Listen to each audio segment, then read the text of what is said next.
After 4 years of Weekend at Bernie's, the United States, it's once again taking its rightful place as the leader of the free world in an effort to bring long-awaited peace between Russia and Ukraine. President Trump and Vice President J.D. Vance met with Ukrainian President Zelenskyy today, as you've heard, in the Oval Office. I'm talking about the kind of diplomacy that's going to end the destruction of your country. Yes, but if you Mr. President, with respect, I think it's disrespectful for you to come into the Oval Office and try to litigate this in front of the American media. Right now, you guys are going around and forcing conscripts to the front lines because you have manpower problems. You should be thanking the president for trying to bring an end to this conflict. Have you ever been to Ukraine that you say what problems we have? I have been to. Come once. I've actually watched and seen the stories, and I know what happens is you bring them on a propaganda tour, Mr. President. Propaganda tour. Did you see his Zelenskyy? Is Vance wrong? The fake news has been gushing over Zelenskyy as if he was the next coming of Joan of Arc. I mean, according to Trump, in the 3 years since Russia invaded Ukraine, Ukraine has received $350 billion, that's with a B, billion U.S. taxpayer dollars. All of this money, yet Americans are suffering just to make ends meet. So yeah, this war needs to come to an end now. Do you think that it's respectful to come to the Oval Office of the United States of America and attack the administration that is trying to prevent the destruction of your country? A lot of questions. Let's start from the beginning. Sure. First of all, during the war, everybody has problems. Even you, but you have nice ocean and don't feel now, but you will feel it in the future. God bless. You don't know that. God bless. God bless. You will not have a war. Don't tell us what we're going to feel. I can tell you for sure what the majority of Americans feel. It's time to put America first. And we're tired of the lies. We're tired of the scams and all of the fraud. With the biggest one of them all, that Joe Biden was competent. This is all his fault, if you think about it. He created all of this.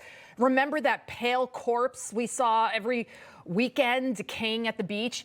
You know, I was thinking about it. The only time I ever truly felt sorry for Joe Biden is when I was sitting in this very anchor chair and the news broke that he was no longer running for president. And I guarantee this is how it went, that Dr. Jill, she woke him up from his nap. This was in the afternoon on a Sunday, if you remember. And she probably, it went like that, honey. And he was like, whoa, we're not going for ice cream? No, honey, it's so much worse. Nancy and Barack, they staged a coup against you. You're now out of the race, and it couldn't come soon enough. And could you imagine, I was thinking about this as I watched Zelenskyy and Trump take, and Trump, they take him to task. Could you imagine if it was Kamala Harris there with Zelenskyy? Oh, yes, sir. Ha, ha, ha. Let's be unburdened by billions more of our dollars, Mr. Zelenskyy. And then all of a sudden, you would have seen a transgendered rapper come in, draped in a rainbow flag, twerking for peace. I mean, I think we can all agree that the Democrats almost destroyed our country with Biden and Kamala at the helm. And now a new report revealing that Michael LaRosa, a former White House aide and longtime press secretary for First Lady Jill Biden, confirming what we already knew, that the entire campaign was in on it. They knew Joe Biden was incapacitated from day one. He said, quote, I will use the term gaslighting because that's what they were doing. No, you were doing it too. The campaign, former colleagues, gaslighting, trying to make us think that we're crazy, not to believe our own eyes.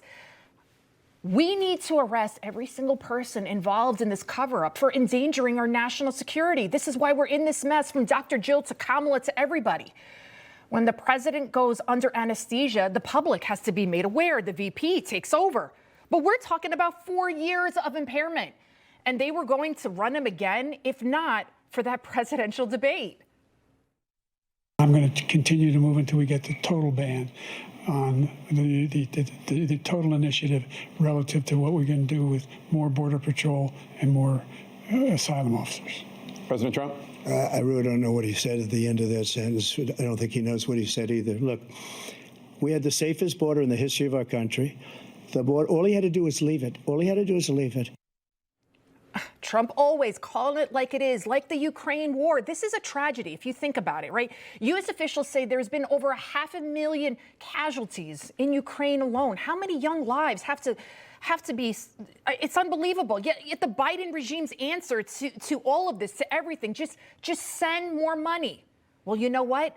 no more. Your country's in big trouble. Can I Wait a answer? minute. No, Can you've I done a lot answer? of talking. Your country is in big trouble. I know. You're not I winning. know. You're not winning this. I. You have a damn We- good chance of we are coming out staying, okay because of Mr. us. President, we are staying in our country, staying strong from the very beginning of the war. We've been alone, and we are thankful. I said thanks You haven't in been this alone. cabinet, You and haven't not been only alone. in this cabinet. We gave you, through I this said thank stupid you. president, $350 billion. You voted we gave for you your military president. equipment, You and your voted men for are your brave, president. but they had to use our military. What about if, West if speaking? you didn't have You our invited military me- equipment, you invited if me you to didn't speak. have our military equipment, this war would have been over in 2 weeks. Again, where's the lie? Ukraine would have been decimated for sure in 2 weeks, if not for our money that Joe Biden and his co-conspirators gave away like Halloween candy. It's time, everyone, that everybody takes the kid gloves off. You don't have the cards right now. With us, you start having not cards. playing But cards. right now, you I'm don't. very You're playing serious, cards. Mr. President. You're I'm playing very cards. serious. You're I'm gambling the with the president lives in of war. millions of people. You think- You're gambling with World War What do you- III. what do you You're speak about? gambling with What are you World speaking War about? III. Trump then basically kicked Zelenskyy out of the White House and said this to reporters earlier this evening. I want a ceasefire now. He says, oh, I don't want a ceasefire. Well, all of a sudden, he's a big shot because he has the U.S. on his side. Either we're going to end it or let him fight it out. And if he fights it out, it's not going to be pretty because without us, he doesn't win.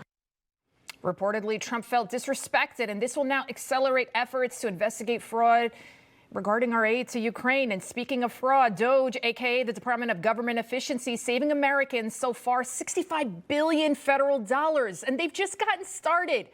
Like shutting down the cash pipeline. This happened today, right? To things like transgender clinics in India. You know what? It's over. Guys, America is done being the world's ATM. Finally. As I speak, they're saying, oh, Trump is a Russian asset. It's literally trending on X. You know what? Trump is an asset. Yeah. One of the greatest, if not the greatest American asset the United States has ever seen. Information. Truth is freedom. Is Newsmax. It's real news for real people.